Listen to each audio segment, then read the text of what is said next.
Thermocol బాక్స్‌లో కూరగాయ మొక్కల్ని పెంచుకునేటప్పుడు మట్టిని ఎలా కలుపుకొని నింపుకోవాలో ఇప్పుడు మీకు చెప్తాను. ఎప్పుడైనా కూడా పంట అయిపోయిన తర్వాత థర్మాకోల్ బాక్స్‌లో ఉండే డ్రైనేజ్ హోల్స్‌ని ఇలా వీడియోలో చూపిస్తున్నట్లు ఏదైనా చీపురు పుల్ల తీసుకొని క్లియర్ చేసుకున్న తర్వాత మాత్రమే మట్టిని నింపుకోవాలనమాట.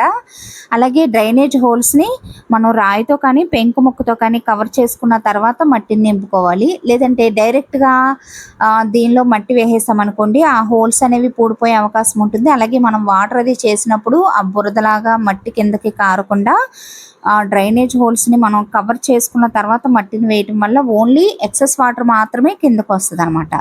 అలాగే పాత మట్టిలో ఎరువు, కొద్దిగా వేపపిండి వేసి కలిపి పెట్టుకుని మళ్ళీ మనం చక్కగా ఎన్నిసార్లైనా కూడా ఇలా మట్టిని రీయూజ్ చేసుకుని మొక్కల్ని పెంచుకోవచ్చనమాట. వీడియోలో చూపిస్తున్నట్టు మరీ పైకంట కాకుండా కొంచెం వెల్త్‌గా మట్టిని అన్ని రకాల పంటలు కూడా చక్కగా హెల్తీగా పండించుకోవచ్చనమాట.